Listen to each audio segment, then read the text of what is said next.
ਸਤਿ ਸ਼੍ਰੀ ਅਕਾਲ ਜੀ। ਤੁਸੀਂ ਵੇਖ ਰਹੇ ਹੋ ਪੰਜਾਬ ਮੇਲ USA TV। ਤੁਹਾਡਾ ਸਾਰਿਆਂ ਦਾ ਸਵਾਗਤ ਕਰੰਟ ਨਿਊਜ਼ ਐਂਡ ਵਿਊਜ਼ ਦੇ ਵਿੱਚ। ਮੈਂ ਹਾਂ ਸੰਜੀਵ ਯਸ਼ ਖੰਨਾ, ਮੇਰੇ ਨਾਲ ਨੇ ਜਤਿੰਦਰ ਖੈਰਾ। ਸੋ ਖੈਰਾ ਸਾਹਿਬ, ਕੱਲ ਮੀਟਿੰਗ ਹੋ ਗਈ ਹੈ, ਜਿਹੜੀ ਸਪੈਸ਼ਲ ਮੀਟਿੰਗ ਹੋਈ ਸੀ ਕੈਬਨਿਟ ਦੀ, ਮਾਨ ਸਾਹਿਬ ਦੀ, ਔਰ ਸੁੱਖ ਸ਼ਾਂਤੀ ਸਭ ਕੁਝ ਵਧੀਆ ਰਿਹਾ। ਬਟ ਕਈ ਮਸਲੇ ਨੇ ਜਿਨ੍ਹਾਂ ਉੱਤੇ ਗੌਰ ਕੀਤਾ ਗਿਆ ਤੇ ਕਈ ਅੜਚਨਾਂ ਵੀ ਨੇ ਜੋ ਗੌਰ ਕਰਾਂਗੇ ਆਪਾਂ ਬਹਿ ਕੇ। ਤਾਂ ਸਟਾਰਟ ਕਰੀਏ ਫਿਰ। ਅੱਛਾ, ਮੀਟਿੰਗ ਕਈ ਦਿਨਾਂ ਤੋਂ ਜਿਹੜੀ ਆ ਆਪਾਂ ਕਹਿੰਦੇ ਇੰਪੋਰਟੈਂਟ ਮੀਟਿੰਗ ਆ। ਆਪਾਂ ਕੱਲ ਵੀ ਡਿਸਕਸ ਕਰਦੇ ਸੀ ਕਿ ਇੰਪੋਰਟੈਂਟ ਇਸ ਕਰਕੇ ਵੀ ਕਿਉਂਕਿ 36,000 ਜਿਹੜੇ ਮੁਲਾਜ਼ਮ ਆ ਉਹ ਪੱਕੇ ਕਰਨੇ ਆ ਤੇ ਉਹਨਾਂ ਪੱਕਿਆਂ ਕਰਨ ਨੂੰ ਵਿੱਚ ਬੜੇ ਸਾਰੇ ਅੜਿੱਕੇ ਲੱਗ ਰਹੇ ਨੇ, ਕਾਨੂੰਨੀ ਅੜਚਨਾਂ। ਕਾਨੂੰਨੀ ਅੜਚਨਾਂ। ਇੰਪੋਰਟੈਂਟ ਇਸ ਕਰਕੇ ਵੀ ਆ ਕਿਉਂਕਿ ਆਪਾਂ ਲਗਾਤਾਰ ਦੇਖਦੇ ਸੀਗੇ ਕਿ ਬੇਅਦਬੀ ਦੇ ਇਨਸਾਫ ਨੂੰ ਲੈ ਕੇ ਸਿੱਖ ਸੰਗਤਾਂ ਦੇ ਵਿੱਚ ਰੋਸ ਆ। ਉਹ ਕਹਿੰਦੇ ਜੀ ਆਹ ਕਿਹੜਾ ਇਨਸਾਫ ਜਿਹੜਾ ਤੁਸੀਂ ਸਾਡੇ ਸਾਹਮਣੇ ਰੱਖ ਦਿੱਤਾ। ਅੜਚਨਾ ਉਹਦੇ ਤੇ ਵੀ ਆ। ਸੋ ਉਹਨਾਂ ਨੂੰ ਲੱਗਦਾ ਕਿ ਸਾਡੀ ਇਮੇਜ ਜਿਹੜੀ ਹੈ ਉਹ ਹੁਣ ਥੱਲੇ ਜਾਣ ਡਈ ਆ। ਸਾਡਾ ਜਿਹੜਾ ਇੱਕ ਪ੍ਰਤੱਖ ਹੈ, ਜਿਹੜਾ ਸਾਡਾ ਇੱਕ ਅਕਸ ਹੈ, ਉਹਨੂੰ ਘਾਲਣਾ ਉਹਨੂੰ ਮਤਲਬ ਇੱਕ ਥੱਲੇ ਜਾ ਸਕਦਾ। ਇਸ ਕਰਕੇ ਉਸ ਪੱਖੋਂ ਵੀ ਇੰਪੋਰਟੈਂਟ ਹੈ। ਤੀਸਰੀ ਗੱਲ, ਕੱਲ ਬੜੇ ਸਾਰੇ ਵਿਧਾਇਕ ਇੱਦਾਂ ਕਹਿੰਦੇ ਸੀਗੇ ਵੀ ਆਹ ਚੀਜ਼ ਨਹੀਂ ਹੋਣੀ ਚਾਹੀਦੀ, ਉਹ ਨਹੀਂ ਹੋਣੀ ਚਾਹੀਦੀ। ਵਿਨੋਦ ਘਈ ਸਾਹਿਬ ਜਿਹੜੇ ਨੇ ਉਹ ਏਜੀ ਨਹੀਂ ਲੱਗਣੇ ਚਾਹੀਦੇ। ਉਹ ਉਸ ਕਰਕੇ ਵੀ ਕੱਲ ਅਸੀਂ ਦੇਖਿਆ ਕਿ ਬੜੇ ਸਾਰੇ ਲੋਕੀ ਜਿਹੜੇ ਸੀਗੇ, ਬੜੇ ਸਾਰੇ ਮਿਨਿਸਟਰ ਜਿਹੜੇ ਨੇ, ਬੜੇ ਸਾਰੇ MLAs ਨੇ, ਉਹ ਕੱਲ ਅਸੀਂ ਕੇਜਰੀਵਾਲ ਸਾਹਿਬ ਨੂੰ ਮਿਲਦੇ ਦੇਖੇ ਨੇ। ਜੀ। ਉਹ ਗੱਲ ਵਿੱਚੋਂ ਇਹ ਵੀ ਨਿਕਲਦੀ ਕਿ ਬੜਾ ਵਿੱਚ ਵਿਰੋਧ ਚੱਲਣ ਡਿਆ ਆ ਵੀ ਵਿਨੋਦ ਘਈ ਨੂੰ ਲਾਉਣਾ ਨਹੀਂ ਆ ਪਾਰਟੀ ਦੇ ਅੰਦਰ ਵੀ। ਗੱਲ ਇਹ ਹੈ ਨਾ ਕਿ ਜਿਹੜੇ ਧਾਮੀ ਸਾਹਿਬ ਆਪਣੇ SGPC ਦੇ ਪ੍ਰਧਾਨ ਨੇ, ਐਡਵੋਕੇਟ ਧਾਮੀ ਸਾਹਿਬ, ਹਰਜਿੰਦਰ ਸਿੰਘ ਧਾਮੀ ਜੀ, ਉਹਨਾਂ ਨੇ ਵੀ ਇਸ ਗੱਲ ਤੇ ਇਤਰਾਜ਼ ਕੀਤਾ ਕਿ ਜੋ ਘਈ ਸਾਹਿਬ ਨੇ ਉਹਨਾਂ ਨੂੰ ਨਹੀਂ ਲਗਾਉਣਾ ਚਾਹੀਦਾ ਐਡਵੋਕੇਟ ਜਨਰਲ। ਕਿਉਂ? ਕਾਰਨ ਇਹ ਹੈ ਕਿ ਉਹ ਸਿਰਸਾ ਮੁਖੀ ਜੋ ਡੇਰਾ ਹੈ, ਸਿਰਸਾ ਦੇ ਡੇਰਾ ਦੇ ਮੁਖੀ ਜਿਹੜੇ ਨੇ, ਉਹਨਾਂ ਦਾ ਕੇਸ ਲੜਦੇ ਰਹੇ ਨੇ। ਇਸ ਕਰਕੇ ਇੱਕ ਐਸਾ ਬੰਦਾ ਲਗਾਓ ਜਿਹੜਾ ਨਿਰਪੱਖ ਹੋਵੇ। ਕਿਤੇ ਨਾ ਕਿਤੇ ਉਹਨਾਂ ਦੇ ਮੈਨੂੰ ਇਹ ਲੱਗਦਾ ਜਦੋਂ ਤੁਸੀਂ ਜੁਡੀਸ਼ੀਅਰੀ ਦੀ ਗੱਲ ਕਰਦੇ ਆ ਤੇ ਇਸੇ ਚੱਕਰ ਦੇ ਵਿੱਚ ਤਾਂ ਫਿਰ ਹਰਜਿੰਦਰ ਸਿੰਘ ਧਾਮੀ ਹੁਣਾਂ ਨੂੰ SGPC ਪ੍ਰਧਾਨ ਵੀ ਨਹੀਂ ਸੀ ਲਾਉਣਾ ਚਾਹੀਦਾ, ਕਿਉਂਕਿ ਉਹ ਕੇਸ ਲੜਦੇ ਰਹੇ ਆ ਸ਼੍ਰੋਮਣੀ ਅਕਾਲੀ ਦਲ ਦੇ, ਕਿਉਂਕਿ ਪੋਲੀਟੀਕਲ ਪਾਰਟੀ ਨੂੰ ਰਿਪਰੈਜ਼ੈਂਟ ਕਰਦੇ ਰਹੇ। ਉਹਨਾਂ ਨੂੰ ਫਿਰ ਇੱਕ ਧਾਰਮਿਕ ਪਾਰਟੀ ਦਾ ਨੁਮਾਇੰਦਾ ਨਹੀਂ ਸੀ ਬਣਾਉਣਾ ਚਾਹੀਦਾ, ਉਹਨਾਂ ਨੂੰ ਸਿਰਮੌਰ ਨਹੀਂ ਸੀ ਬਣਾਉਣਾ ਚਾਹੀਦਾ ਉਸ ਪਾਰਟੀ ਦਾ। ਅਜੇ ਤੱਕ ਤੁਸੀਂ ਕੇਸ ਲੜਦੇ ਰਹੇ, ਅਜੇ ਤੱਕ ਮੈਂ ਦੇਖਿਆ ਇਹ ਹੁੰਦੇ ਆ। ਤੇ ਉੱਥੋਂ ਅਸੀਂ ਦੇਖਦੇ ਹਾਂ ਇੱਕ ਹੋਰ ਮੁੰਡਾ ਪਟਿਆਲੇ ਤੋਂ ਜਿਹੜਾ ਆ ਬੜਾ ਵਧੀਆ, ਉਹ ਯੰਗਸਟਰ ਇਹਨਾਂ ਦਾ ਬੁਲਾਰਾ ਵੀ ਅੱਜ ਕੱਲ੍ਹ ਉਹ ਵੀ ਇਹਨਾਂ ਦੇ ਕੇਸ ਲੜਦੇ ਰਹੇ ਆ। ਇਹ ਦੋਹੇ ਲੜਦੇ ਰਹੇ ਆ ਤੇ ਫਿਰ ਇਸ ਕੇਸ ਲੜਨ ਦੀ ਐਵਜ਼ ਦੇ ਵਿੱਚ ਇਹਨਾਂ ਨੂੰ ਇਹ ਪੋਜੀਸ਼ਨਾਂ ਦੇ ਦਿੱਤੀਆਂ। ਬਾਕੀ ਮੈਂ ਇੱਕ ਵਾਰ ਸੁਣਿਆ ਸੀਗਾ, ਤੁਸੀਂ DY ਚੰਦਰਚੂੜ ਹੋਣਾ ਦੀ ਗੱਲ ਸੁਣੀ ਹੋਣੀ ਹੈ, ਬੜੇ ਰਿਨਾਊਂਡ ਵਕੀਲ ਸੀਗੇ ਹੈਗੇ ਆ। ਉਹ ਉਹਨਾਂ ਨੇ ਕਿਹੜੇ ਕੇਸ ਨਹੀਂ ਲੜੇ? ਜਦੋਂ ਆਪਣੇ ਇੱਥੇ ਇੱਕ ਬਲਾਸਟ ਹੁੰਦਾ ਆ, ਟਾਡਾ ਐਕਟ ਲੱਗਦਾ ਤੇ ਉਹ ਹਮੇਸ਼ਾ ਉਹ ਕਹਿੰਦੇ ਕਿ ਮੈਂ 2-3 ਵਾਰ ਇੱਦਾਂ ਦਾ ਕੀਤਾ ਕਿ ਮੈਂ ਹਾਈਲੀ ਜਿਹੜੇ ਇੰਡੀਆ ਦੇ ਵਿੱਚ ਸੀਗੇ ਕ੍ਰਿਮੀਨਲ, ਉਹਨਾਂ ਦੀ ਸਾਈਡ ਤੋਂ ਉਹਨਾਂ ਦੇ ਵੱਲੋਂ ਕੇਸ ਲੜਿਆ। ਕਹਿੰਦੇ ਮੇਰਾ ਕੰਮ, ਮੈਨੂੰ ਜਦੋਂ ਮੈਂ ਸਹੁੰ ਚੁੱਕਦਾ ਆ ਐਜ਼ ਅ ਵਕੀਲ, ਉਹ ਮੈਨੂੰ ਕਹਿੰਦੇ ਜੀ ਤੁਸੀਂ ਆਪਣੇ ਧੰਦੇ ਦਾ ਖਿਆਲ ਰੱਖਣਾ ਆ, ਤੁਸੀਂ ਉਹਦੇ ਲਈ ਤਤਪਰ ਰਹਿਣਾ। ਕਹਿੰਦਾ ਮੇਰਾ ਕੰਮ ਇਹ ਨਹੀਂ ਹੈਗਾ, ਮੈਂ ਫੈਕਟਸ ਦੇ ਆਧਾਰ ਤੇ ਖੇਡਦਾ। ਜਿਹਦੇ ਫੈਕਟਸ ਸੱਚੀ ਹੋਣਗੇ, ਜੇ ਮੈਂ ਫੈਕਟਸ ਰੱਖਦਾ ਆ, ਉਹਨੂੰ ਉਨੀ ਸਜ਼ਾ ਘੱਟ ਹੋ ਜਾਊਗੀ ਜਾਂ ਉਹਨੂੰ ਉਨੀ ਸਜ਼ਾ ਮਿਲ ਜਾਊਗੀ। ਮੈਂ ਇਹ ਨਹੀਂ ਸੋਚਦਾ ਹੈਗਾ ਕਿ ਹੈਗਾ। ਦੇਖੋ, ਜੋ ਤੁਸੀਂ ਪ੍ਰੋਫੈਸ਼ਨ 'ਚ ਹੁੰਦੇ ਆ, ਤੁਹਾਡਾ ਪ੍ਰੋਫੈਸ਼ਨ ਕੋਈ ਵੀ ਹੋ ਸਕਦਾ, ਬਿਲਕੁਲ ਸਹੀ ਹੈ ਨਾ, ABCD, ਤੁਸੀਂ ਕਿਸੇ ਨੂੰ ਵੀ ਰਿਪਰੈਜ਼ੈਂਟ ਕਰ ਸਕਦੇ ਹੋ। ਕਿਉਂਕਿ ਜਸਟਿਸ ਇਹ ਕਹਿੰਦਾ ਜਾਂ ਆਪਣਾ ਜਿਹੜਾ ਜੁਡੀਸ਼ੀਅਲ ਸਿਸਟਮ ਉਹ ਕਹਿੰਦਾ ਹੈ ਕਿ ਜਦੋਂ ਤੱਕ ਤੁਸੀਂ ਸਾਬਤ ਨਹੀਂ ਹੁੰਦੇ ਉਦੋਂ ਤੱਕ ਤੁਸੀਂ ਦੋਸ਼ੀ ਨਹੀਂ ਹੁੰਦੇ। ਫਰਾਂਸ ਦੇ ਵਿੱਚ ਉਲਟਾ ਹੈ ਨਾ, ਫਰਾਂਸ ਦੇ ਵਿੱਚ ਹੈ ਕਿ ਜਦੋਂ ਤੁਹਾਡੇ ਉੱਤੇ ਇਲਜ਼ਾਮ ਲੱਗ ਗਿਆ, ਤੁਸੀਂ ਦੋਸ਼ੀ ਹੋ, ਤੁਸੀਂ ਆਪਣੇ ਆਪ ਨੂੰ ਬੇਗੁਨਾਹ ਸਾਬਿਤ ਕਰਨਾ। ਇੱਥੇ ਹੈ ਕਿ ਸਾਡੇ ਕੰਟਰੀ ਦੇ ਵਿੱਚ ਕਿ ਦੋਸ਼ ਲੱਗਿਆ ਤਾਂ ਤੁਸੀਂ ਬੇਗੁਨਾਹ ਹੋ ਜਦੋਂ ਤੱਕ ਦੋਸ਼ ਸਾਬਿਤ ਨਹੀਂ ਹੁੰਦਾ। ਅੰਟਿਲ ਯੂ ਪ੍ਰੂਵਡ ਗਿਲਟੀ ਕਿ ਤੁਸੀਂ ਗਿਲਟੀ ਨਹੀਂ ਹੈਗੇ। ਚਲੋ, ਆਪਣੇ ਆਪਣੇ ਓਪੀਨੀਅਨਸ ਨੇ, ਵਿਰੋਧੀ ਧਿਰਾਂ ਨੇ ਆਪਣੇ ਓਪੀਨੀਅਨ ਦਿੱਤੇ ਨੇ। ਕੇਜਰੀਵਾਲ ਸਾਹਿਬ ਨਾਲ ਵੀ ਮੁਲਾਕਾਤ ਹੋਈ ਹੈ, ਐਡਵੋਕੇਟ ਧਾਮੀ ਸਾਹਿਬ ਨੇ ਆਪਣੇ ਓਪੀਨੀਅਨ ਦਿੱਤੇ ਨੇ, ਔਰ ਐਡਵੋਕੇਟ ਧਾਮੀ ਸਾਹਿਬ ਨੇ ਨਾਲ ਇੱਕ ਉਹ ਵੀ ਮਾਨ ਸਾਹਿਬ ਦੇ ਨਾਲ ਮਿਲਦੀ ਜੁਲਦੀ ਗੱਲ ਵੀ ਕੀਤੀ ਹੈ ਕਿ ਸਿੱਖ ਜੱਜ ਘੱਟ ਨੇ, ਨਿਯੁਕਤੀ ਹੋਣੀ ਚਾਹੀਦੀ ਹੈ। ਹੁਣ ਹਾਈ ਕੋਰਟ ਦੇ ਜੱਜਾਂ ਦੀ ਵੀ ਨਿਯੁਕਤੀ ਹੋਈ ਹੈ, ਉਹਦੇ 'ਚ ਵੀ ਸਿਰਫ ਇੱਕ ਜੈਂਟਲਮੈਨ ਸਿੱਖ ਆ। ਸੋ ਇਹ ਵੀ ਗੱਲਾਂ ਉਹਨਾਂ ਨੇ ਕੀਤੀਆਂ ਨੇ। ਖੈਰ ਆਪਾਂ ਉਹ ਗੱਲਾਂ ਇੱਕ ਨਾ ਬੜੇ, ਚਲੋ ਇਹ ਵੀ ਇੱਕ ਮਸਲਾ ਹੈਗਾ। ਆਪਾਂ ਜੁਡੀਸ਼ਰੀ ਦਾ ਆਪਾਂ ਗੱਲ ਕਰਦੇ ਹਾਂ, ਬਾਕੀ CGI ਕੋਈ ਸਿੱਖ ਚਿਹਰਾ ਕਿਉਂ ਨਹੀਂ ਹੁੰਦਾ, ਇਹ ਵੀ ਇੱਕ ਵੱਡੀ ਗੱਲ ਆ। ਹਜੇ ਤੱਕ ਨਹੀਂ ਹੋਇਆ, ਚਲੋ ਇਹਦੇ ਉੱਤੇ ਵੀ ਚਿੰਤਾ ਦੀ ਲੋੜ। ਪਰ ਜਿਹੜੇ ਹਰਜਿੰਦਰ ਸਿੰਘ ਧਾਮੀ ਕਹਿ ਰਹੇ ਨਾ ਕਿ ਵਿਨੋਦ ਘਈ ਨੂੰ ਨਹੀਂ ਹੋਣਾ ਚਾਹੀਦਾ ਕਿਉਂਕਿ ਉਹ ਕਿਸੇ ਬੰਦੇ ਨੂੰ ਰਿਪਰੈਜ਼ੈਂਟ ਕਰਦਾ ਸੀਗਾ। ਤੁਸੀਂ ਉਹ ਲੋਕ ਆ ਜਿਹਨੇ ਡੇਰਾ ਸਿਰਸਾ ਵਾਲਿਆਂ ਨੂੰ ਇੱਥੇ ਬੁਲਾ ਕੇ ਉਹਨੂੰ ਮਾਫੀ ਦੇ ਦਿੱਤੀ ਸੀਗੀ। ਤੁਸੀਂ ਉਹ ਲੋਕ ਆ ਜਿਹੜੇ ਆਪ ਕੇਸ ਲੜਦੇ ਸੀਗੇ ਪੋਲੀਟੀਕਲ ਪਾਰਟੀਆਂ ਦੇ। ਅੱਜ ਤੁਸੀਂ ਸਿਰਮੌਰ ਜਥੇਬੰਦੀ ਦੇ ਸਿਰਮੌਰ ਇੱਕ ਸਿਰਮੌਰ ਭੂਮਿਕਾ ਨਿਭਾਉਣ ਲੱਗ ਪਏ ਹੋ। ਤੁਸੀਂ ਵੀ ਨਹੀਂ ਇੱਥੇ ਹੋਣੇ ਚਾਹੀਦੇ ਸੀਗੇ ਮਸਲਨ। ਤਾਂ ਇੱਕ ਉਹਨਾਂ ਨੇ ਇੱਕ ਹੋਰ ਪੁਆਇੰਟ ਵੀ ਦਿੱਤਾ ਕਿ ਜਿਹੜਾ ਐਡਵੋਕੇਟ ਜਨਰਲ ਹੈ, he should be a Sikh gentleman. ਇਹ ਵੀ ਉਹਨਾਂ ਨੇ ਇੱਕ ਪੁਆਇੰਟ ਦਿੱਤਾ ਹੈ। ਖੈਰ, ਆਪਣੇ ਓਪੀਨੀਅਨ ਨੇ ਉਹਨਾਂ ਦੇ। ਦੇਖੋ, ਆਪਣੇ ਸਿੱਖ ਧਰਮ ਦੇ ਵਿੱਚ ਹੀ ਲਿਖਿਆ ਕਿ ਅਵਲ ਅੱਲਾ ਨੂਰ ਪਾਇਆ ਕੁਦਰਤ ਕੇ ਸਭ ਬੰਦੇ, ਇੱਕ ਨੂਰ ਤੇ ਸਭ ਜਗ ਉਪਜਿਆ ਕੌਣ ਭਲੇ ਕੋ ਬੰਦੇ।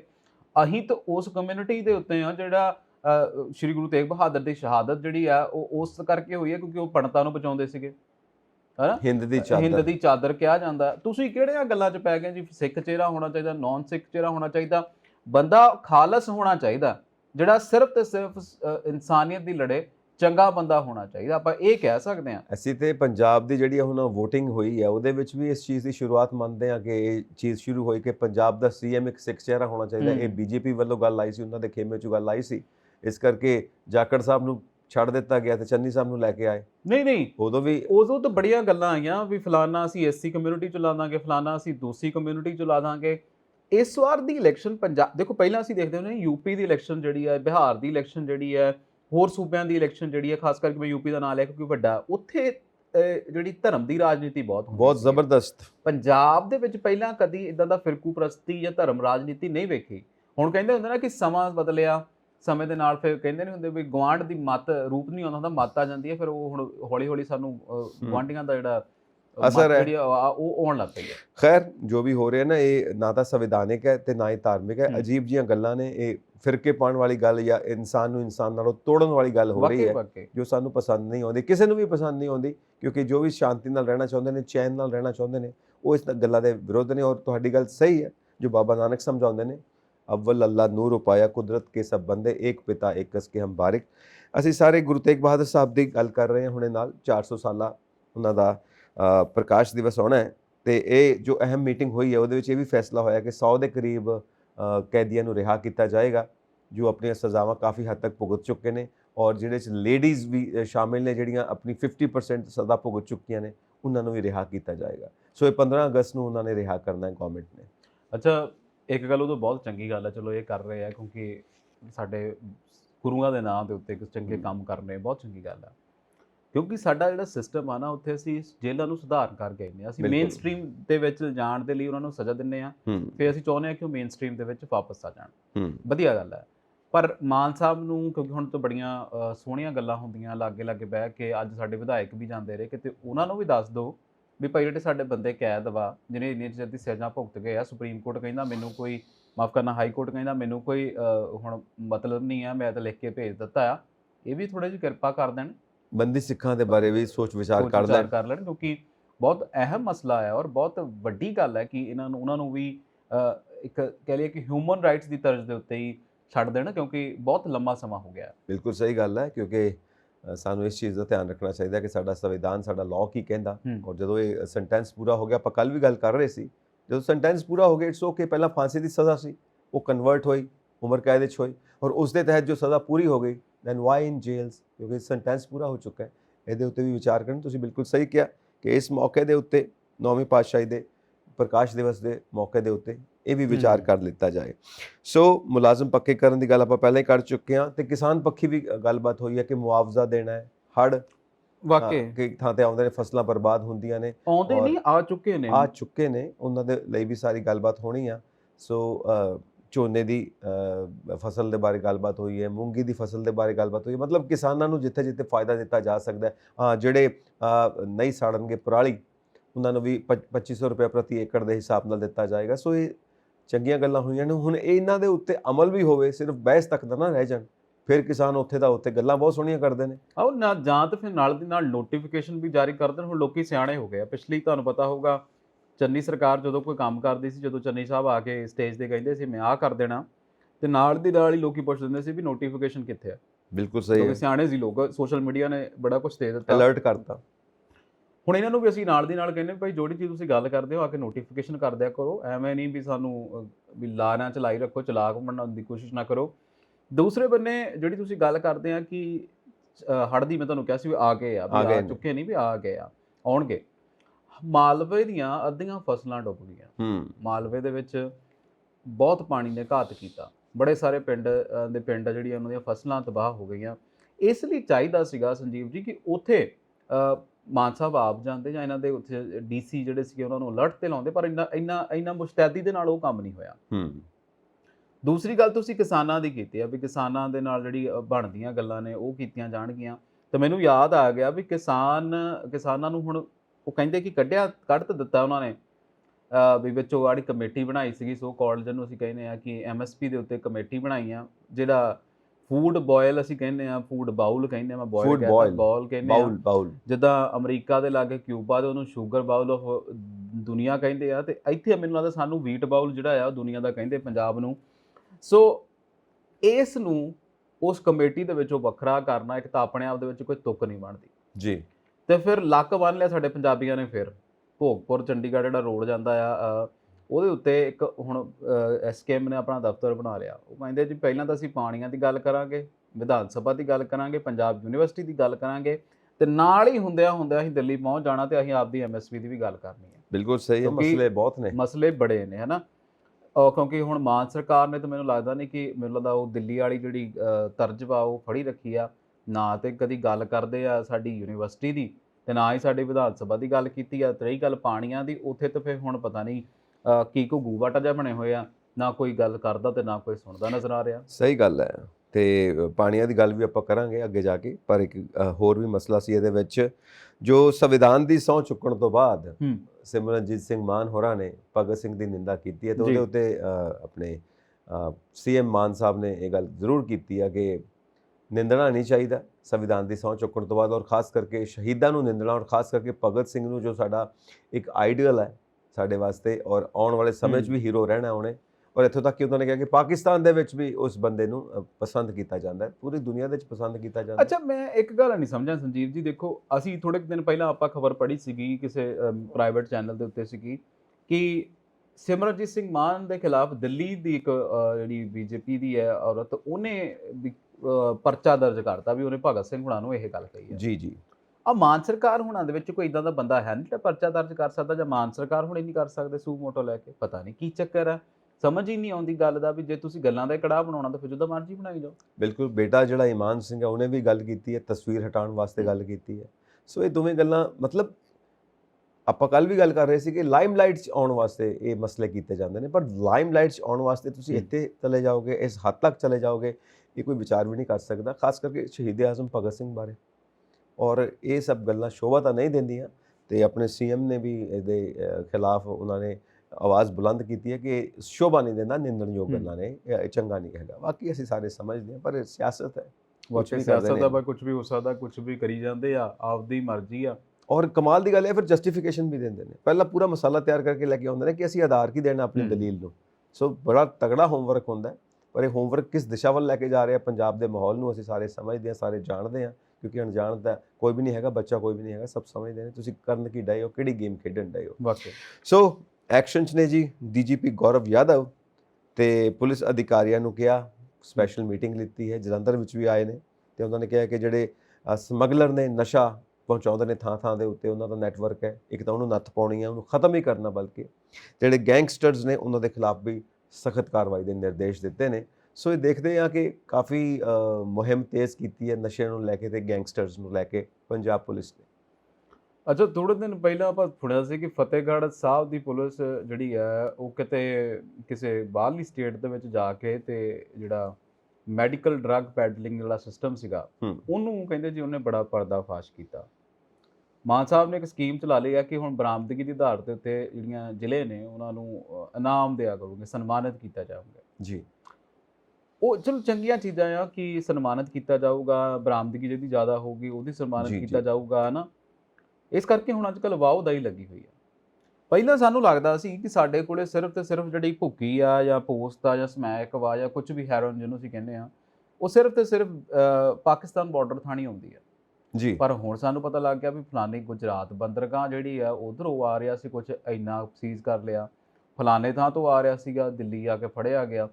ਇਹ ਚੀਜ਼ਾਂ ਜਿਹੜੀਆਂ ਨੇ ਇਹ ਦੱਸਦਾ ਹੈ ਕਿ ਇੱਕ ਪੈਡਲਰ ਜਿਹੜਾ ਆ, ਇਹ ਡਰੱਗ ਪੈਡਲਿੰਗ ਆ ਜਿਹੜੀ ਆ, ਇਹ ਜਿਹੜਾ ਤੰਤਰ ਹੈ ਇਹ ਬਹੁਤ ਹੀ ਵੱਡਾ ਆ, ਔਰ ਇਹ ਇੰਨਾ ਡੀਪ ਡਾਊਨ ਆ, ਇੰਨਾ ਘੁਸ ਗਿਆ ਸਾਡੇ 'ਚ ਕਿ ਇਹਨੂੰ ਮੁਸ਼ਕਿਲ ਦੇ ਨਾਲ ਹੱਲ ਕੀਤਾ ਜਾ ਸਕਦਾ। ਬਿਲਕੁਲ ਸਹੀ। ਦੇਖੋ ਨਾ, ਪਿੱਛੇ ਜੇ ਜਦੋਂ ਆਪਾਂ ਮੁੰਬਈ ਦੀਆਂ ਗੱਲਾਂ ਸੁਣੀਆਂ ਸੀ, ਜਦੋਂ ਉੱਥੇ ਇੱਕ ਨਾਮੀ ਕਰਾਮੀ ਫਿਲਮ ਐਕਟਰ ਦੀ ਹੱਤਿਆ ਦਾ ਕੇਸ ਜਾਂ ਉਹਨਾਂ ਦੇ ਸੁਈਸਾਈਡ ਦਾ ਕੇਸ ਹਜੇ ਉਹ ਡਿਸਾਈਡ ਨਹੀਂ ਹੋਇਆ ਕਿ ਹੱਤਿਆ ਕਿ ਸੁਈਸਾਈਡ ਹੈ, ਰਾਜਪੂਤ ਜਿਹਨਾਂ ਦੀ ਆਪਾਂ ਗੱਲ ਕਰਦੇ ਹਾਂ।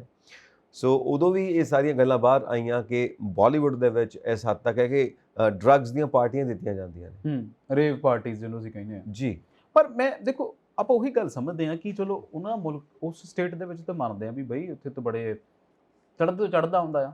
ਪੰਜਾਬ 'ਚ ਦੀ ਰਹਿਤਲ ਜਿਹੜੀ ਹੈ ਉਹ ਨਿਰੋਲ ਐਗਰੀਕਲਚਰ ਤੇ ਆ, ਨਿਰੋਲ ਗੁਰੂਆਂ ਦੇ ਆਧਾਰ ਦੇ ਉੱਤੇ ਆ, ਜਾਂ ਫਿਰ ਅਸੀਂ ਸਾਡੀ ਨਾਲ ਦੀ ਸਟੇਟ ਕਹਿੰਦੇ ਯੂਪੀ ਕਹਿੰਦੇ ਆ, ਜਿੱਥੇ ਅਸੀਂ ਕਹਿੰਦੇ ਹਾਂ ਹੱਲੇ ਵੀ ਗਰੀਬੀ ਦਾ ਰਹਿੰਦਾ ਆ, ਬਿਹਾਰ ਕਹਿੰਦੇ ਆ, ਉੱਥੇ ਤੱਕ ਇਹ ਸਿਰਿੰਜ ਪਹੁੰਚ ਜਾਣੀ, ਉੱਥੇ ਤੱਕ ਇਹ ਹੈਰੋਇਨ ਪਹੁੰਚ ਜਾਣੀ, ਆਪਣੇ ਆਪ ਦੇ ਵਿੱਚ ਬਹੁਤ ਵੱਡਾ ਸਵਾਲ ਹੈ। ਇਹਦਾ ਮਤਲਬ ਇਹ ਹੈ ਕਿ ਇਹ ਕੋਈ ਸਿਸਟਮ ਐਡਾ ਆ ਜਿਹੜਾ ਇੰਟਰਨੈਸ਼ਨਲੀ ਕੰਮ ਕਰਦਾ ਹੈ। ਦੇਖੋ ਇਹਦੇ 'ਚ ਗੱਲ ਇਹ ਆਉਂਦੀ ਹੈ ਨਾ ਖਹਿਰਾ ਸਾਹਿਬ ਕਿ ਸਾਡੇ ਜਿਹੜੇ ਪੰਜਾਬ ਦੇ ਲੋਕ ਨੇ ਨਾ, ਆਪਾਂ ਜੇ ਸਿੱਧੀ ਭਾਸ਼ਾ 'ਚ ਬਜ਼ੁਰਗਾਂ ਦੀ ਭਾਸ਼ਾ 'ਚ ਬੋਲੀਏ, ਹੱਡ ਹਰਾਮੀ ਪੈ ਗਈ ਹੈ।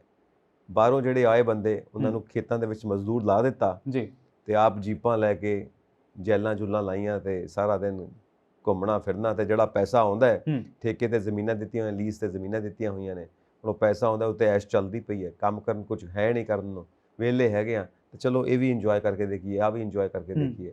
ਉਹਦੇ ਨਾਲ ਕੀ ਹੋਇਆ ਕਿ ਇੱਕ ਤਾਂ ਨਸ਼ਿਆਂ ਵੱਲ ਜਾਣਾ ਹੋ ਗਿਆ, ਦੂਜਾ ਸਾਡੇ ਮਾਸ਼ਾਅੱਲਾ ਜਿਹੜੇ ਵਧੀਆ ਵਧੀਆ ਸਿੰਗਰਸ ਵਧੀਆ ਵਧੀਆ ਗਾਣੇ ਲਿਖਦੇ ਨੇ ਗਨ ਕਲਚਰ ਦੇ ਉੱਤੇ, ਇੱਕ ਉਸ ਚੀਜ਼ ਵੀ ਆ ਗਈ, ਠੀਕ ਹੈ ਨਾ। ਤੀਸਰਾ ਗੈਂਗਸਟਰਸ ਨੂੰ ਆਪਾਂ ਜੋ ਦੇਖਦੇ ਹਾਂ ਉਹਨਾਂ ਨੂੰ ਗਲੋਰੀਫਾਈ ਕੀਤਾ ਜਾਂਦਾ ਹੈ, ਉਸ ਚੀਜ਼ ਦਾ ਵੀ ਮਾਨਸਿਕਤਾ ਦੇ ਉੱਤੇ ਅਸਰ ਹੋਇਆ। ਸੋ ਇਹ ਸਾਰੀਆਂ ਗੱਲਾਂ ਮਿਲਾ ਕੇ ਦੇਖਿਆ ਜਾਵੇ ਤਾਂ ਇਹ ਨੌਜਵਾਨ ਪੀੜ੍ਹੀ ਕਿੱਧਰ ਨੂੰ ਜਾ ਰਹੀ ਹੈ, ਇਹ ਵੀ ਗੱਲ ਸਾਡੇ ਸਾਹਮਣੇ ਆਉਂਦੀ ਹੈ। ਸੋ ਨਸ਼ੇ ਦੇ ਖਿਲਾਫ ਜਾਂ ਗੈਂਗਸਟਰਸ ਦੇ ਖਿਲਾਫ ਜਿਹੜੀ ਮੁਹਿੰਮ ਵਿੱਢੀ ਹੋਈ ਆ ਪੰਜਾਬ ਸਰਕਾਰ ਨੇ, ਠੀਕ ਹੈ, ਆਪਣੀ ਜਗ੍ਹਾ ਬਿਲਕੁਲ ਠੀਕ ਹੈ, ਪਰ ਲੋਕਾਂ ਦੀ ਸਪੋਰਟ ਤੋਂ ਬਿਨਾਂ ਇਹਦੇ 'ਚ ਕਾਮਯਾਬੀ ਨਹੀਂ ਮਿਲ ਸਕਦੀ। ਅੱਛਾ, ਇੱਕ ਗੱਲ ਸੰਜੀਵ ਜੀ, ਤੇ ਨਾ ਬਹੁਤ ਗੱਲ ਵੇਖਣ ਵਾਲੀ ਲੋੜ ਹੈ, ਕਿਉਂਕਿ ਅਸੀਂ ਜਾਣਦੇ ਹਾਂ ਕਿ ਪਿੰਡਾਂ ਦੇ ਵਿੱਚ ਹਰ ਤਰ੍ਹਾਂ ਦੇ ਲੋਕ ਰਹਿੰਦਾ ਆ। ਉਹ ਵੀ ਰਹਿੰਦਾ ਜਿਹਦੇ ਕੋਲੇ ਬਹੁਤ ਸਰਮਾਇਆ ਹੈ, ਉਹ ਵੀ ਰਹਿੰਦਾ ਜਿਹਦੇ ਕੋਲੇ ਕੁਝ ਵੀ ਨਹੀਂ ਹੈਗਾ, ਉਹ ਵੀ ਰਹਿੰਦਾ ਜਿਹਦੇ ਤਿੰਨ ਪੁੱਤਾਂ ਜਾਂ ਚਾਰ ਪੁੱਤਾਂ, ਉਹ ਚਾਰੇ ਇਸ ਗਲਤਾਨ 'ਚ ਫਸੇ ਹੋਏ ਨੇ ਜੀ। ਪਰ ਉੱਥੇ ਕੋਈ ਬੋਲਦੇ ਨਹੀਂ ਹੈਗੇ। ਬੋਲਦੇ ਇਸ ਕਰਕੇ ਨਹੀਂ ਵੀ ਉੱਥੇ ਦਾ ਸ਼ਾਹਕਾਰ ਜਿਹੜਾ ਆ, ਜਾਂ ਉੱਥੇ ਦੀ ਸਟੇਟ ਦਾ ਜਾਂ ਉੱਥੇ ਦੇ ਏਰੀਆ ਦਾ ਕੋਈ ਬੜਾ ਤਕੜਾ ਬੰਦਾ ਇਸ ਪਿੱਛੇ ਆ। ਜੇ ਵਿਚਾਰੇ ਬੋਲਣਗੇ ਤਾਂ ਫਿਰ ਕਹਿੰਦੇ ਹੁੰਦੇ ਨਾ ਵੀ ਦਰਿਆ 'ਚ ਰਹਿ ਕੇ ਬੋਲਤੀ ਬੰਦ ਹੀ ਕਰ ਦਿੱਤੀ ਜਾਂਦੀ ਆ। ਇਹ ਵੀ ਕਿਤੇ ਨਾ ਕਿਤੇ ਸਿਸਟਮ ਜਿਹੜਾ ਬਿਲਕੁਲ ਹੈ, ਉਹ ਦਰਿਆ 'ਚ ਰਹਿ ਕੇ ਮਗਰਮੱਛ ਨਾਲ ਵੈਰ ਨਹੀਂ ਕੀਤਾ ਜਾ ਸਕਦਾ, ਕਿਉਂਕਿ ਪਿੰਡ 'ਚ ਰਹਿਣਾ ਬਾਈ। ਉਹੀ ਸਗੋਂ ਪਿੱਛੇ ਜੇ ਬੁੜੀਆਂ ਸਗੋਂ ਬਹੁਤ ਨਿਕਲ ਕੇ ਆਉਂਦੀਆਂ ਸੀ ਵੀ ਇਹਨਾਂ ਨੇ ਸਾਡੇ ਖਾ ਲਏ ਆ ਪੁੱਤ, ਫਲਾਣੇ ਦਾ ਮੁੰਡਾ ਭੁੱਕੀ ਵੇਚਦਾ, ਫਲਾਣੇ ਲੀਡਰ ਦਾ ਵੇਚਦਾ, ਪਰ ਉਹ ਗੱਲਾਂ ਉੱਥੇ ਰਹਿ ਗਈਆਂ, ਕਦੇ ਹੋਈਆਂ ਹੀ ਨਹੀਂ, ਉਹਨਾਂ ਤੇ ਕਵਰ ਹੋਇਆ ਹੀ ਨਹੀਂ ਕੁਝ। ਇੱਥੇ ਗੱਲ ਇਹ ਹੈ ਨਾ ਕਿ ਕਿਰਦਾਰ, ਮਤਲਬ ਸ਼ਰਮ ਹੋਣੀ ਚਾਹੀਦੀ ਹੈ ਇਦਾਂ ਪੈਸਾ ਕਮਾਉਣ ਲੱਗਿਆ ਵੀ ਇਹ ਕਿੱਦਾਂ ਦਾ ਪੈਸਾ ਅਸੀਂ ਕਮਾਉਣੇ ਪਏ ਆ ਵਾਕਈ। ਔਰ ਜਦੋਂ ਨਹੀਂ ਸ਼ਰਮ ਆਉਂਦੀ ਉਦੋਂ ਫਿਰ ਇਦਾਂ ਦੇ ਧੰਦੇ ਸਾਹਮਣੇ ਆਉਂਦੇ ਨੇ। ਉਹਦੇ ਵਿੱਚ ਕਈ ਚੀਜ਼ਾਂ ਨੇ, ਜਿੱਦਾਂ ਆਪਾਂ ਇਕਨੋਮਿਕ ਰੀਜ਼ਨਸ ਮੰਨਦੇ ਨੇ, ਔਰ ਉਸ ਤੋਂ ਇਲਾਵਾ ਪੋਲੀਟੀਕਲ ਦਖਲਅੰਦਾਜ਼ੀ, ਔਰ ਕਿਤੇ ਨਾ ਕਿਤੇ ਅਸੀਂ ਦੇਖਦੇ ਹਾਂ ਕਿ ਜਿਹੜੇ ਇਹ ਨਸ਼ਾ ਸਮਗਲ ਕਰਦੇ ਨੇ, ਇਹ ਨੈਟਵਰਕ ਹੈ, ਇਹਨਾਂ ਨੂੰ ਕਿਤੇ ਨਾ ਕਿਤੇ ਪੋਲੀਟੀਕਲ ਸ਼ੈ ਵੀ ਹੈਗੀ ਹੈ, ਇਹ ਵੀ ਅਸੀਂ ਦੇਖਦੇ, ਕਿਉਂਕਿ ਜਦੋਂ ਫੜੇ ਜਾਂਦੇ ਨੇ, ਜਦੋਂ ਬਕਦੇ ਨੇ ਕੁਝ, ਤਾਂ ਉੱਥੇ ਕਿਤੇ ਨਾ ਕਿਤੇ ਇਨਵੋਲਵਮੈਂਟ ਵੀ ਸ਼ੋ ਹੁੰਦੀ ਹੈ। ਹੁਣ ਉਹੀ ਗੱਲ ਹੈਗਾ, ਡਰੱਗ ਬਹੁਤ ਕਰੋੜੀ ਡਰੱਗ ਕੇਸ ਹੈ ਜਗਦੀਸ਼ ਭੁੱਲਾ, ਜਿੱਡਾ ਚੰਗਾ ਪੋਸਟ ਸੀਗਾ ਬਈ, ਐਡਾ ਮਤਲਬ ਅਸੀਂ ਕਹਿੰਦੇ ਆ ਉਹ ਇਸ ਗਲਤਾਨ 'ਚ ਆ ਗਿਆ। ਕੀ ਉਹਨੇ ਨਾ ਹੀ ਨਹੀਂ ਲਿਆ ਹੋਊਗਾ ਰੈਕਟ ਦਾ ਵੀ ਕੌਣ ਸੀਗਾ, ਕਦੇ ਉਹਨੇ ਖੋਲਿਆ ਹੀ ਨਹੀਂ ਸੀਗਾ। ਹੁਣ ਉਸੇ ਤਰਜ਼ ਉੱਤੇ ਮੈਂ ਗੱਲ ਕਰ ਦੂੰਗਾ, ਬਿਕਰਮ ਮਜੀਠੀਆ ਹਜੇ ਤੱਕ ਪਤਾ ਹੀ ਨਹੀਂ ਲੱਗਾ ਵੀ ਕਿੱਥੋਂ ਕਿੱਦਾਂ ਹੋ ਗਿਆ।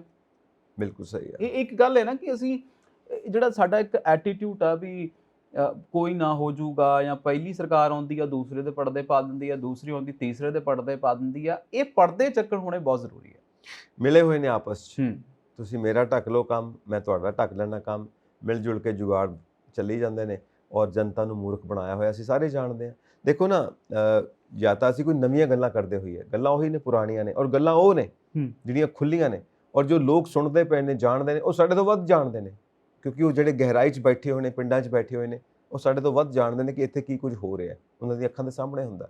ਸੋ ਇਹ ਸੱਚਾਈ, ਹੁਣ ਇਹ ਨਹੀਂ ਗਾ ਕਿ ਕੋਈ ਸੀਕ੍ਰੇਟ ਰਹਿ ਗਿਆ, it is an open secret, ਸਭ ਨੂੰ ਸਭ ਕੁਝ ਪਤਾ, ਫਿਰ ਵੀ ਡਰ ਦੇ ਮਾਰੇ ਨਹੀਂ ਬੋਲਦੇ, ਕਿਉਂਕਿ ਸਭ ਨੂੰ ਜਾਣ ਦਾ ਖਤਰਾ ਵੀ ਹੋ ਸਕਦਾ, ਪਰਿਵਾਰਾਂ ਦੀ ਜਾਨ ਦਾ ਵੀ ਖਤਰਾ ਹੋ ਸਕਦਾ, ਕੋਈ ਵੀ ਸਟੈਪ ਹੋ ਸਕਦਾ, ਇਸ ਕਰਕੇ ਸਭ ਚੁੱਪ ਰਹਿੰਦੇ ਨੇ ਕਿ ਕੌਣ ਪੰਗਾ ਲਵੇ। ਉਹੀ ਦਰਿਆ 'ਚ ਰਹਿ ਕੇ ਮਗਰਮੱਛ ਨਾਲ ਵੈਰ ਨਹੀਂ ਕੀਤਾ ਜਾ ਸਕਦਾ।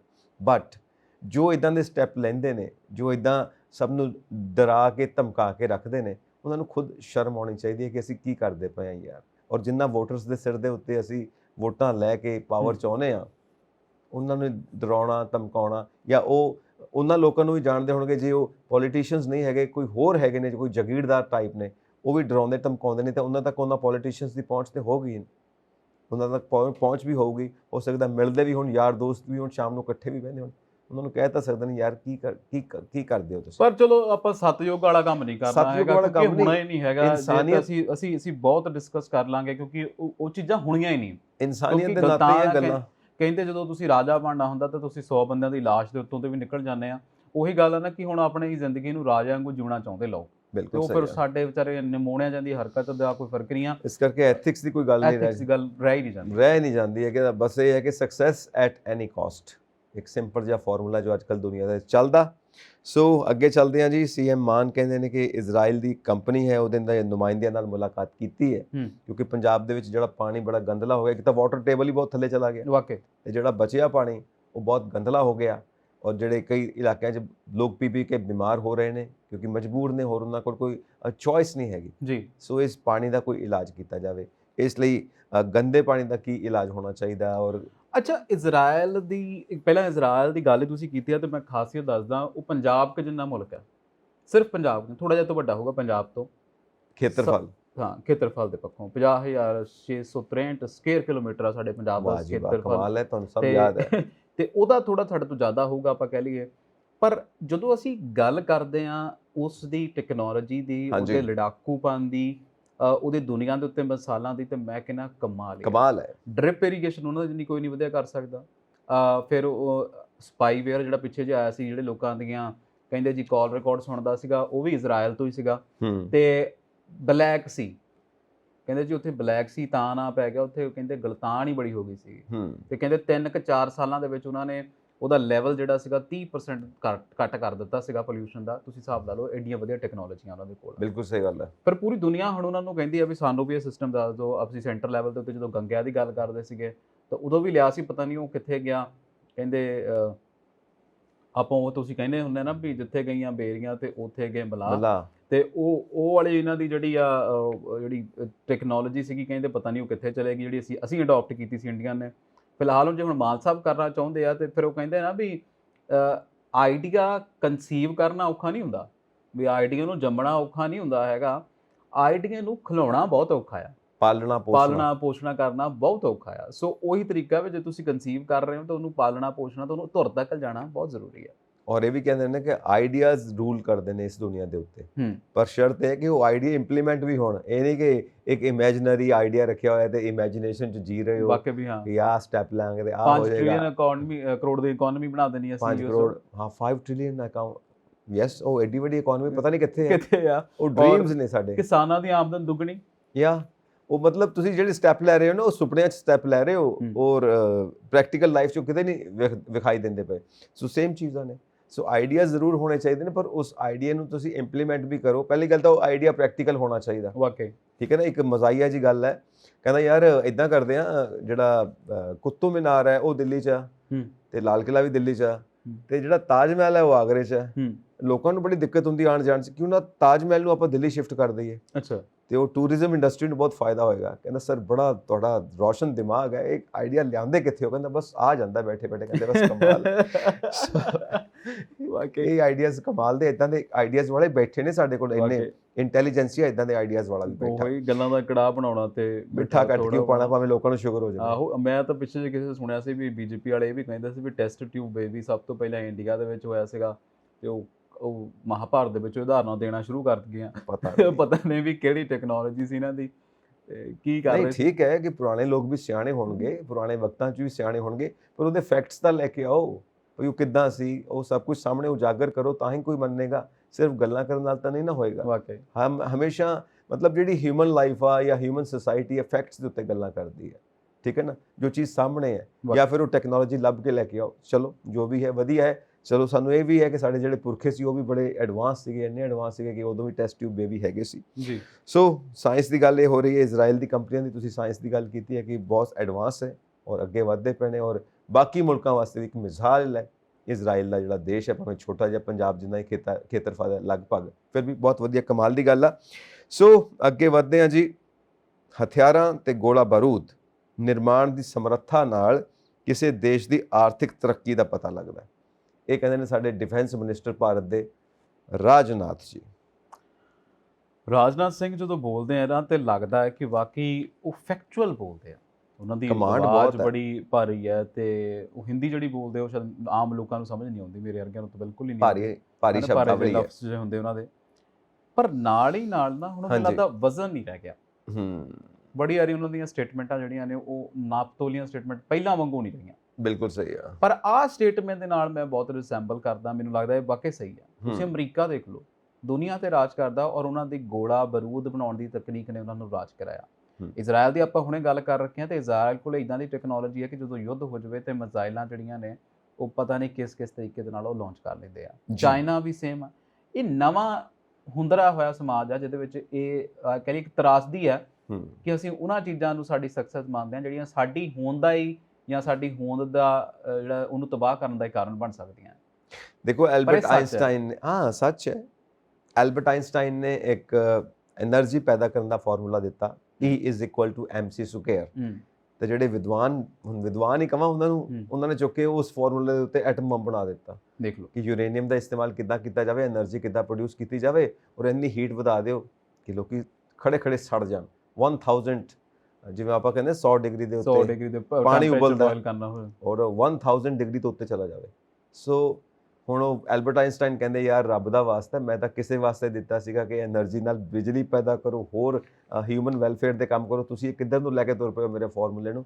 ਤਾਂ ਉਹਨਾਂ ਨੇ ਉਸ ਵਕਤ ਸਟੇਟਮੈਂਟ ਦਿੱਤੀ ਸੀ ਕਿ ਸਾਇੰਸ ਦਾ ਇਸਤੇਮਾਲ ਨਹੀਂ ਹੋਣਾ ਚਾਹੀਦਾ ਵਾਰਫੇਅਰ ਦੇ ਵਿੱਚ, ਔਰ ਜਿਹੜੀ ਵਾਰਫੇਅਰ ਦੀ ਟੈਕਨੋਲੋਜੀ ਡਿਵੈਲਪ ਕਰਨ ਦੇ ਵਿੱਚ ਸਾਇੰਸ ਦਾ ਇਸਤੇਮਾਲ ਕਰੋ ਹਿਊਮਨ ਲਾਈਫ ਦੇ ਵਾਸਤੇ। ਮੋਰਲੀ ਜੇ ਕਹੀਏ ਤਾਂ ਬਹੁਤ ਕੁਝ ਨਹੀਂ ਹੋਣਾ ਚਾਹੀਦਾ, ਪਰ ਬਹੁਤ ਹੀ ਕੁਝ ਹੋ ਰਿਹਾ। ਬਹੁਤ ਕੁਝ ਹੋ ਰਿਹਾ। ਮੋਰਲੀ ਕਹੀਏ ਤਾਂ ਆ ਜਿਹੜਾ ਸੁਧੀਰ ਰੰਜਨ ਵਾਲਾ ਮਾਮਲਾ ਆ, ਇਹ ਵਿਚਾਰਾ ਐਡਾ ਨਹੀਂ ਤੜਪਣਾ ਚਾਹੀਦਾ ਕਿਉਂਕਿ ਉਹ ਪਹਿਲਾਂ ਹੀ ਮਾਫੀ ਮੰਗ ਚੁੱਕੇ ਸੀ ਜਦੋਂ ਉਹਨਾਂ ਨੇ ਕਹਿ ਦਿੱਤਾ ਸੀਗਾ ਉਹਨਾਂ ਨੇ। ਤੇ ਅੱਜ ਸਿਮਰਤੀ ਇਰਾਨੀ ਨੇ, ਤੇ ਮੈਨੂੰ ਲੱਗਦਾ ਹੁੰਦਾ ਕਿ ਯਾਰ ਨਾ ਇਹ ਜਿਹੜੇ ਬੀਜੇਪੀ ਵਾਲੇ ਸਾਰੇ ਐਕਟਰ ਬੜੇ ਤਕੜੇ ਆ।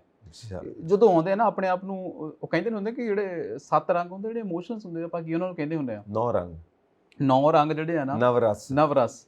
ਉਹ ਨਵਰਸ ਜਿਹੜੇ ਆ ਉਹ ਚਾਰੇ ਲੈ ਕੇ ਆ ਜਾਂਦੇ ਆ। ਹਾਸ ਰਸ ਵੀ ਹੁੰਦਾ, ਸ਼ਿੰਗਾਰ ਰਸ ਵੀ ਹੁੰਦਾ, ਕ੍ਰੋਧ ਰਸ ਵੀ ਹੁੰਦਾ। ਤੇ ਜਦੋਂ ਸਿਮਰਤੀ ਇਰਾਨੀ ਬੋਲਦੀ ਮੈਨੂੰ ਲੱਗਦਾ ਕਿ ਇਹ ਸਾਰੇ ਮਤਲਬ ਰੌਦਰ ਰੂਪ ਕੁਝ ਫਿਰ ਉਸ ਤੋਂ ਬਾਅਦ ਨੀਰਸ ਹੋ ਜਾਂਦਾ, ਕੋਈ ਰਸ ਬਚਦਾ ਹੀ ਨਹੀਂ। ਤੇ ਇਹ ਮੈਨੂੰ ਲੱਗਦਾ ਬਣਾਈ ਜੀ ਆ ਉਹ, ਕਿਉਂਕਿ ਵਿਚਾਰੇ ਚੌਧਰੀ ਸਾਹਿਬ ਤੇ ਇਹ ਕਹਿੰਦੇ ਸੀ ਵੀ ਮੇਰੇ ਤੋਂ ਕਹਿ ਹੋ ਗਿਆ, ਮੈਂ ਮਾਫੀ ਮੰਗ ਲਿਆ, ਕਿਉਂਕਿ ਉਹਨਾਂ ਦੀ ਪ੍ਰੋਬਲਮ ਹੈ ਹਿੰਦੀ ਲੈਂਗੁਏਜ ਦੀ। ਤੇ ਉਹ ਸੋਨੀਆ ਗਾਂਧੀ ਉਹਨਾਂ ਨੇ ਵੀ ਅੱਜ ਕਹਿ ਦਿੱਤਾ, ਕਹਿੰਦੇ ਵੀ ਉਹਨਾਂ ਨੇ ਤਾਂ ਨਾਲ ਹੀ ਮਾਫੀ ਮੰਗ ਲਈ ਸੀ ਵੀ ਤੁਸੀਂ ਕਿਉਂ ਮਸਲਾ ਕਰ ਰਹੇ ਹੋ। ਉਹਨਾਂ ਨੇ ਕੋਈ ਵੱਡੀ ਗੱਲ ਤਾਂ ਕਹੀ ਨਹੀਂ, ਉਹ ਰਾਸ਼ਟਰਪਤੀ ਨੂੰ ਪਤਨੀ ਕਹਿ ਦਿੱਤਾ, ਉਹ ਕਿਤੇ ਨਾ ਕਿਤੇ ਸਲਿਪ ਆਫ ਟੰਗ ਹੋ ਜਾਂਦਾ। ਸਲਿਪ ਆਫ ਟੰਗ ਆ। ਉਹਨਾਂ ਨੇ ਕਿਹਾ, ਕਹਿੰਦੇ ਪੱਤਰਕਾਰ ਨਾਲ ਜਦੋਂ ਮੈਂ ਗੱਲਬਾਤ ਕਰਦਾ ਪਿਆ ਤੇ ਪੱਤਰਕਾਰ ਨੇ ਮੈਨੂੰ ਕਿਹਾ ਤੁਸੀਂ ਰਾਸ਼ਟਰਪਤੀ ਕਹਿਣਾ ਚਾਹੁੰਦੇ ਹੋ? ਕਹਿੰਦੇ ਹਾਂ ਮੇਰੇ ਤੋਂ ਗਲਤੀ ਹੋ ਗਈ, ਤੁਸੀਂ ਇਹ ਕਲਿੱਪ ਨਾ ਚਲਾਈਓ ਜੋ ਰੰਜਨ ਸਾਹਿਬ ਦੀ ਸਟੇਟਮੈਂਟ ਆ। ਕਹਿੰਦੇ ਮੈਂ ਪੱਤਰਕਾਰ ਨੂੰ ਕਿਹਾ ਤੁਸੀਂ ਇਹ ਕਲਿੱਪ ਨਾ ਚਲਾਈਓ ਕਿਉਂਕਿ ਮੇਰੇ ਤੋਂ ਗਲਤੀ ਨਾਲ ਕਹਿ ਹੋ ਗਿਆ, ਅਸਲੀ ਗੱਲ ਜਿਹੜੀ ਕਰਨੀ ਸੀ, ਪਰ ਉਹ ਕਲਿੱਪ ਫਿਰ ਆ ਗਿਆ, ਵਾਇਰਲ ਹੋ ਗਿਆ। ਆਪਾਂ ਫਿਰ ਉਹ ਗੱਲ ਕਰਦੇ ਹੁੰਦੇ ਨਾ ਕਨਵੀਨੀਅੰਟ ਜਰਨਲਿਜ਼ਮ, ਆਪਣੀ ਮਰਜ਼ੀ ਦੇ ਹਿਸਾਬ ਨਾਲ ਜਿੰਨਾ ਚੰਕ ਚਾਹੀਦਾ ਉਹ ਕੱਟ ਲਓ ਤੇ ਬਾਕੀ ਪੂਰੀ ਗੱਲ ਤਾਂ ਨਾ ਵੀ ਦੱਸੋ, ਦੰਗੇ ਹੁੰਦੇ ਤਾਂ ਹੋਈ ਜਾਣ। ਬਿਲਕੁਲ ਸਹੀ ਗੱਲ ਹੈ, ਕਿਉਂਕਿ ਬਹੁਤ ਵੱਡੀ ਰਿਸਪੌਂਸਿਬਿਲਿਟੀ ਹੈ ਮੀਡੀਆ ਦੇ ਉੱਤੇ, ਪੱਤਰਕਾਰਾਂ ਦੇ ਉੱਤੇ, ਕਿ ਤੁਸੀਂ ਉਹ ਚੀਜ਼ ਨੂੰ ਜਦੋਂ ਅਗਲਾ ਕਹਿ ਰਿਹਾ ਔਰ ਤੁਸੀਂ ਜਦੋਂ ਜਾਣਦੇ ਹੋ ਕਿ ਗਲਤੀ ਹੋ ਗਈ ਹੈ, ਕੋਈ ਉਹ ਮੂਰਖ ਥੋੜਾ ਉਹ ਬੰਦਾ, ਉਹਨੂੰ ਲੈਂਗੁਏਜ ਪ੍ਰੋਬਲਮ ਹੈ। ਅਸੀਂ ਸਾਰੇ ਦੇਖਦੇ ਜਿੱਦਾਂ ਉਹ ਪਾਰਲੀਮੈਂਟ 'ਚ ਗੱਲ ਕਰਦੇ ਹੁੰਦੇ ਨੇ, ਉਹਨਾਂ ਨੂੰ ਠੀਕ ਤਰ੍ਹਾਂ ਨਾਲ ਹਿੰਦੀ ਬੋਲਣੀ ਨਹੀਂ ਆਉਂਦੀ, ਗਲਤੀ ਹੋ ਗਈ, ਉਸ ਬੰਦੇ ਨੇ ਐਡਮਿਟ ਵੀ ਕਰ ਲਿਆ, ਦੈਨ ਤੁਸੀਂ ਇਹਨੂੰ ਨਿਊਜ਼ ਇਸ਼ੂ ਬਣਾ ਕੇ ਰੱਖ ਦਿੱਤਾ। ਬਾਕੀ ਗੱਲ ਉਹੀ ਆ ਨਾ ਵੀ ਅਸੀਂ ਤਾਂ ਚਲਾਉਣਾ ਜੋ ਹੀ ਮਰਜ਼ੀ ਕਰ ਲਓ, ਫਿਲਹਾਲ ਆਪਣਾ ਹੁਣ ਜਾਣ ਦਾ ਟਾਈਮ ਹੋ ਗਿਆ। ਪੱਕੀ ਗੱਲ ਹੈ, ਪੱਕੀ ਗੱਲ ਹੈ। ਚਲੋ ਫਿਰ ਚੱਲਦੇ ਹਾਂ ਤੇ ਇਸ ਵਾਅਦੇ ਦੇ ਨਾਲ ਕੱਲ ਫਿਰ ਆਵਾਂਗੇ ਵਾਕਈ ਨਵੀਆਂ ਖਬਰਾਂ ਲੈ ਕੇ, ਨਵੀਆਂ ਵਿਚਾਰਧਾਰਾਵਾਂ ਲੈ ਕੇ। ਤੁਸੀਂ ਸਾਨੂੰ ਆਪਣੇ ਵਿਚਾਰ ਜ਼ਰੂਰ ਇਨਬਾਕਸ ਕਰਿਆ ਕਰੋ। ਸਤਿ ਸ਼੍ਰੀ ਅਕਾਲ।